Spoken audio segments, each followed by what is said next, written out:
Hi everybody, welcome back to our channel. I'm Marissa.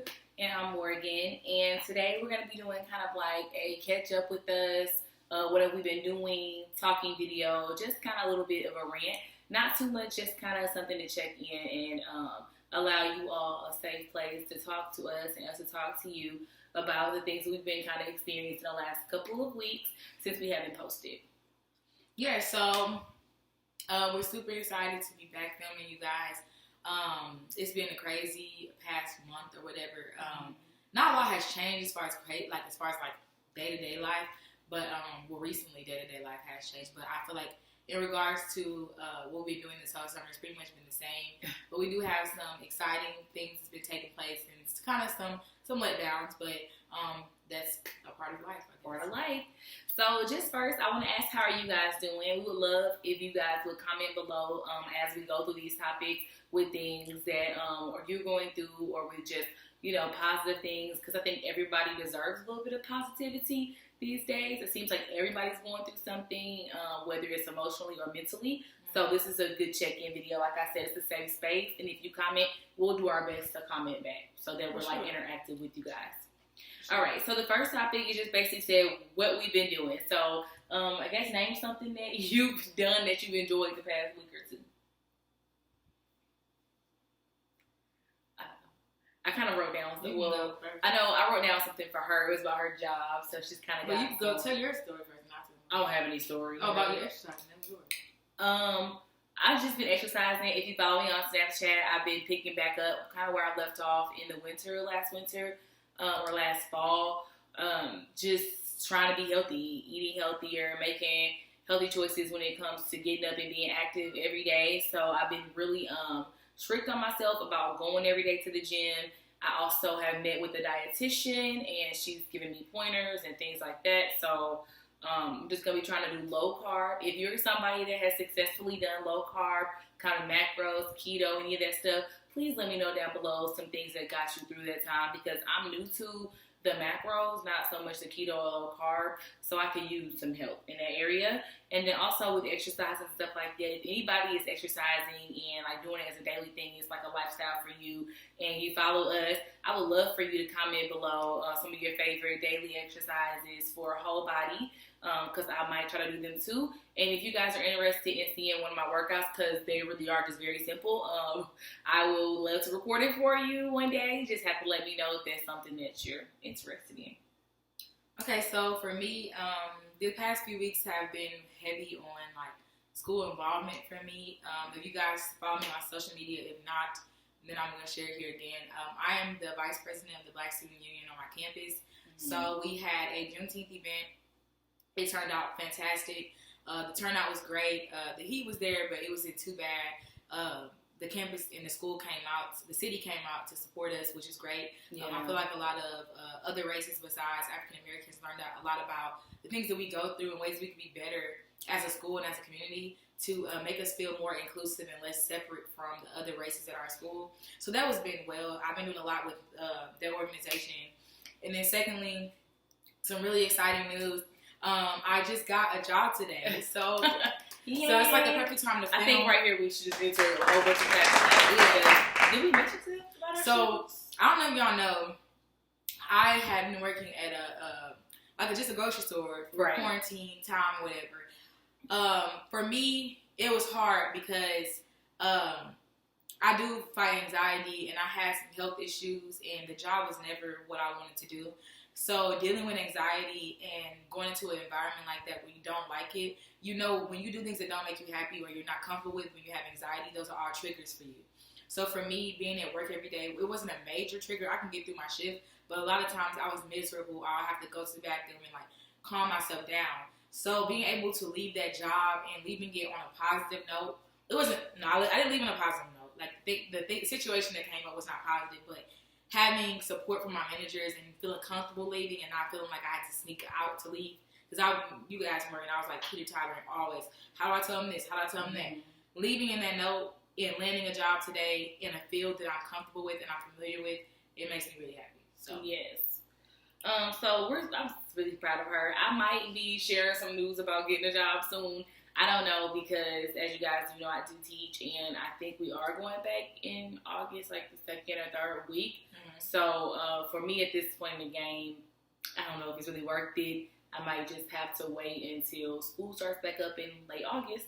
Okay, so let's talk about quarantine and if we're quarantining still, how that's going. How are you guys doing? I know in different cities and different states, people are taking it different levels of seriousness. For us, I'm be honest, I think me and Marissa, we both just kind of relax when it comes to like all the rules. Like I don't like all the rules, but then again, I see why it's important now as it's spiking back up. We're here in Texas, and there has been a spike in Texas. We're not in Houston. That's kind of where everybody keeps talking about the largest spike. But it still affects us because we had to go back to mask required as of today. Our governor had put out as of today, we are going back to mask required. So what you feeling about quarantining still? How you getting through that? I say take it day by day because when in quarantine, sorry, I keep putting my braids. I know. I just like which way to put them because they're more fresh. Yeah, we got our hair braided too. But anyways, sometimes I feel like you have to take it day by day because one day you may feel an awesome high and rejuvenated and excited about life that day and you feel great, and then other days you're gonna feel like dirt, like you don't want to move. It's just like life has really hit you, and I feel like the main thing that we're gonna have learned is we take it at our own pace. We get up and we say, do you want to do this? Some days Morgan usually goes to work out. Some days I join her. Some days I may not. That's on me. Some days we say you want to go for a walk. We pretty much do a nightly walk every day. I just hate sitting here at night and not ever get down and feeling how good it feels because in Texas it's just hot as hell all the time. Yeah, so at night is when you get the most of a breeze or any cool weather at all. So I think that for anybody, young, old, it doesn't matter what you're going through, take it day by day. Don't have a set schedule because a set schedule is going to drive you crazy. I think that just taking it a minute at a time, seeing what you feel comfortable to do, what you feel led to do, instead of just forcing yourself to do something. Of course. To take it easy on yourself. You're human, and this is our first time going through this as a nation, as a people. So I think nobody knows how to go through this the appropriate way. The other one I had down, I'm looking at our notes, so I wanted to stay kind of on topic today because we can begin to ramble. So the other one is the second stimulus check proposal. What do you guys feel about that? Have anybody heard anything that is confirming, or is it just kind of talks in the air? From what I understand, Trump did make some type of announcement about it because it got on the Shade Room on Instagram, and that's when our brother was telling me it was on there or something like that for sure. Were you telling me that too? Yeah, it was on there or something for sure. In Trump's words, it's going to be very generous. Well, yeah, more generous than the $1,200 one that we all received just a month and a half ago. For me, my thoughts on this is I'm very sketchy because I'm a person that, I think both of us, just how we raised, always worked. Even when we were teenagers in high school, you always just work. So it's any free money, I'm okay, there's no way that somebody's going to hand me all this money and I come with some type of price tag, even if the price tag is later on down the line. We don't get taxes or we have I don't know, it's just weird. Or he's just trying to distract you from something else or win a vote that he's definitely not getting from me. So I don't know. It just feels kind of weird. If we do get it, my advice to people that are gonna try to spend it all, don't spend it all because obviously he really think we need it for something that's coming up in the future. So don't get it and be like everybody else with the first one, okay, I just put that on a bag or whatever.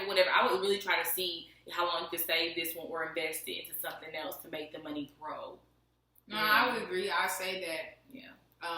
We were talking with our close friend, sister, and she was telling us that it's now the time that Black people start investing in their own businesses and start branching out to make their own money, be their own boss, because it's time out for giving our money to the white man. And I hate to use those words, but that's honestly what it is.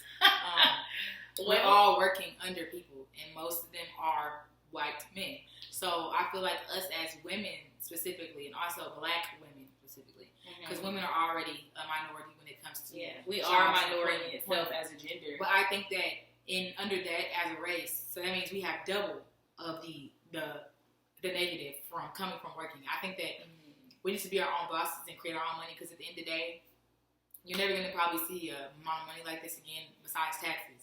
And everybody's taxes is not always the same. Mm-hmm. So I feel like if you're getting this generous check from whoever it may be, Trump's administration, whoever the money comes from, you have to save it or put it into something good instead of us just wasting. Because I know my first stimulus check was a waste. But the second time around, I really do want to. Well, not a waste necessarily, because I think people did need it. So at the time that we got it, it was like, oh, perfect. Like, I really needed this. I needed an extra little jump start or whatever. Or I've been buying so much stuff trying to stock up in my home because I'm scared of what's going on outside.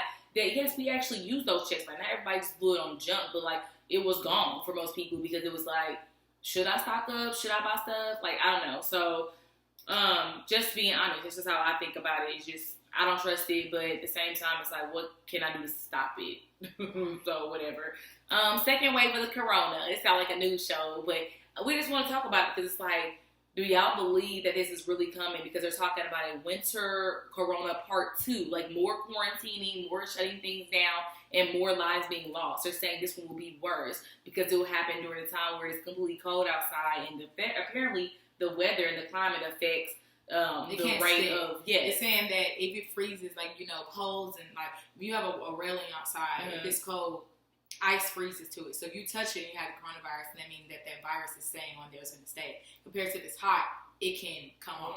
So they're saying the summer, that's why things are, like, dying down because the heat is helping. Killing you off. Right, and then the winter is going to go back kind of crazy or whatever. So I don't know. I just feel like all those who are out right now, I mean, not saying we stay in the house every day because I don't know if we got into that when we said quarantining still. We do go places. When we do go to bigger places like the mall, out to eat, I don't wear my mask because what's the point? Like, I can't eat. If you're going to go sit outside in a public place, then you might as well be prepared to not wear your mask. Because if that's the case, you should just go to your house. So. Right. We went to the mall, we both wore our masks. We go in Walmart. If I have it and I remember, I try to wear my mask. But we're in Walmart so much, I was just going to say but really, whenever I'm in Walmart, I'm probably with her. We're in there like 3 times a week, 4 times a week. I forget sometimes to even, like, it's just a natural habit. Like, that's our life. Like, Walmart all the time. One of my favorite stores to go in. And I forget to, like, grab a mask. But the other day, I guess they are serious about checking you now because I had got stopped at the door of the gas station by one of the attendants there. And he was like, turn around because you don't have your mask. So, you don't have much of a choice going forward today. Let's move into just how it's affecting mental health and just, like, so many things that kind of just trigger us wanting to start this conversation with you. I think for us, we did watch the August Alsina documentary on YouTube recently, and that just sparked us, like, a whole other conversation about how mental health is so important for the Black community to not ignore. Like, don't be ignoring all the signs and people coming to you and telling you what they feel about their mental health. So, I think, for me, as a future law student and somebody that trying to move into a political career or anything to do with change and justice and things to make us better as a community, I think that it's really pathetic and sad that we have a lack of resources as Black individuals.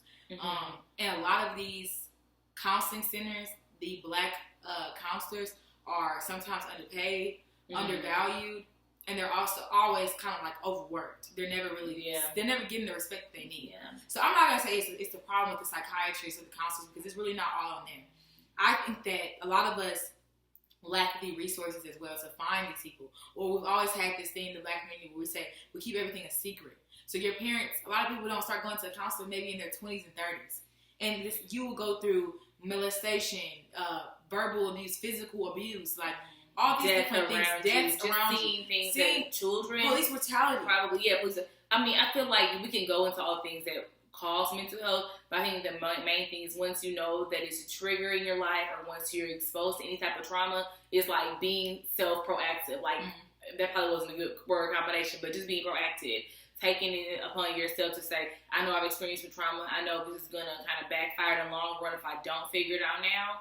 So let me go ahead and seek that help on my own. Let me go ahead and call somebody, talk about it. Let me vent to somebody. Like, there's more than just going to counseling. I think that people just say, oh, if you're not going to counseling, you're not doing anything to help yourself. But there's other ways. Can we talk about some therapy at home, like ways that you could do it in the own comments of your own house, like you feel comfortable? One that I was told by my doctors was meditation. Take time. Meditation does not mean always sitting cross and your arms up. Right. That doesn't People mean got this idea like meditation. Buddhism, It's not like a Buddhist type of anything. Nothing to do with religion. It's really taking time to clear your mind and think about the positive things, the great things in life, not focusing on the negative. When I had first figured out that I had anxiety and the best way I could cope with it, my mom would make me go in my room and like lay on my bed with my eyes closed, put like a cover or something over my eyes so that I wouldn't be trying to see out, and listen to like sleeping music. Good tip right there. Dark places as well. Like zone the world out and focus on you. Like really do that. That's something that helps with your mental health. And that's what gives you time to realize what really affects you, what really bothers you. When you're sitting there thinking, then those things that you learn, you can really say, now that I did that meditation, I think it really is time to seek more help because I can't do this fight on my own. Right. And that's what scares me the most about our community is that when you see people getting killed or dying or killing themselves, a lot of the times they really just didn't have the right guidance. They had the resources, but they were not. They never used them or they never tried because parents always told us, just hush. It's going to be fine. You don't have to speak out on the way you feel. So that reminds me of the Khalif Browder story. Yeah.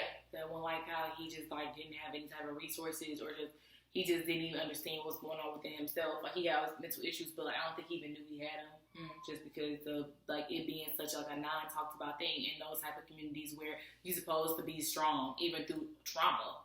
Like, you're not supposed to talk about your trauma, which I think is the most ridiculous thing in the world because it's your trauma. Like, how somebody will keep you hush about something that's affecting you and only you. Like, I'm not trying to blame it on everybody else. It might involve someone else, but I'm just speaking about it to release it.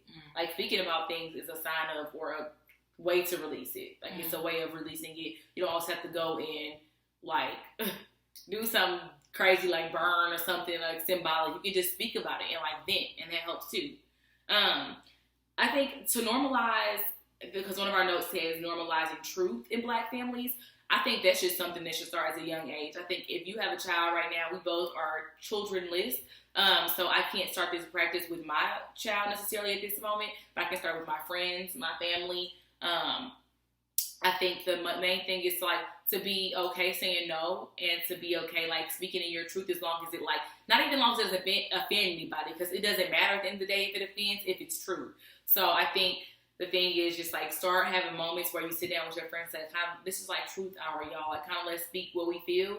And at this moment, there's like a no judgment zone, no getting mad because this is like what we just been feeling. And let's just like lay it out and then go back to normal. And that's really hard for people to do if you've never done it before. So I think taking the increments like small, like 5 minutes, like little sessions between yourself and your friends would be good to start. To start really speaking about truth. Yeah, I believe that that helps just heal. Like honestly, confessing how you feel and not hiding it, and you know, and it's kind of like in a sense when you come out for your sexuality, it's like coming out of things that you hide behind. Yeah, it's not the same thing as your sexuality because that's probably much harder, I'm sure. Yeah. But sometimes it can be really difficult confessing the thoughts and things that you feel. I've had some deep thoughts that I felt were very uncomfortable for me to speak on, but I kind of hint to them while like I say little things about them because it's like at the end of the day, I mean, if you judge me, it's fine. But a lot of times we're all human. Not a lot. We're all human. Yeah. But I'm saying most of the time we feel the same thing. So we've been through the same thing. So while you're hiding, the next person actually has probably already been through that. Yeah. So that's just kind of my thing on that. And just to wrap it up, we'll just gotta give y'all some positive tips of things that we like to do at home, just like to end on a positive note. So for me, like I already said, exercising has been like therapy to me. Like I have never actually seen a counselor before, like an actual real counselor. I've talked to family, friends, I've vented, I've done that kind of thing, have moments of truth. But my biggest thing right now, like releasing, is like working out, exercising. I feel such a release because I feel like my mind is not on anything else. And then another one for me, I like coloring, I like reading. Those are like two things I like to do while I'm at home that can really calm me, put me in like a nice little zone. And then, like, pour some good music with that. That'll just make it real nice. So y'all should try that if y'all are having, like, a tough night or just a night where you want to, like, get your mind off of the day. I say my two things to keep you going is music. I'm a big music freak. I can blast music all day.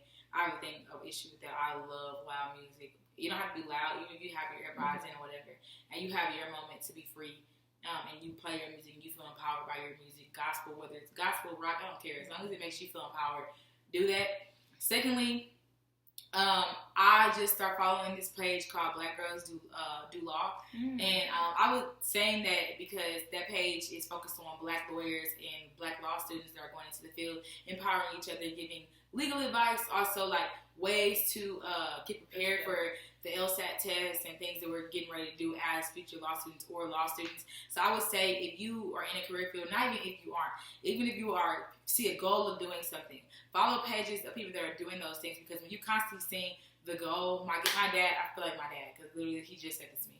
When you're focused on the vision, the things that's always happening around you, they're here. Your goal and your vision is here. So always look over and have tunnel vision and focus on the things that matter most. And that's what my main thing is I have an issue with the shade room and like watching drama sites and stuff like that. But focusing my energy, I can still have an equal balance. Yes, I can look at the shade room and have a good laugh. Yeah. Or I also can go on there and get educated so that I'm empowered to take my summer classes and stuff like that. So that would be my advice. That's the general advice. Educate yourself during this time that you feel like you're down and you have free time. Is the perfect time for you to like use free resources like local libraries to read books that probably would educate you on things that you're not going to otherwise learn. Just walking around every day, hanging out with your friends, you're probably not going to get to learn that kind of stuff. And then another one that I was going to say, I think is what I forgot you touched on it when you was speaking. Oh, yeah, following motivational people. Like, that's just in the sum what she was saying when she said she followed the law page. Yeah, you should follow motivational people on social media so that all of it's not just negativity. Just like news and media. And like, you're just consuming so much stuff that's probably like not feeding your spirit. So, yeah, we should make speaking of the gospel music, we should make a gospel lit playlist for them too. Because a lot of people just don't understand that some of the songs we listen to are not just like super sappy and boring, but like really inspirational. Yes. I would like to do that for y'all if y'all want to see it, like for the next video. Yeah, like our top 10 maybe or something. Our top 10 gospel playlist. I think we will do that for the next video. But like always, you guys, thank you so much for watching. We do appreciate you guys that are supporting us. It is hard rebooting a channel, and we are busy, but we're going to try to be as consistent as possible. Brace with us. We have been going through some stuff right now, so it may be a little hard, but starting a new job for me and starting back classes, and Morgan is doing her thing, trying to find a job as well. Yeah. Give us some time, but we promise you we're not going to let y'all down. We're not quitting YouTube again. Yeah. But go ahead. We'll have a good video. We'll take a good video this Sunday at the party that we're going to. We're going to keep the party as a surprise. Yeah. But we'll try to get that video up by Monday. That day of Monday is like, the 6th or something. So try to be on the lookout around July 6th. For a good video of us going to a special party with our family. So yeah, and like always, you guys, like, comment, and subscribe. Thank you so much for watching, and we love you. All right, peace.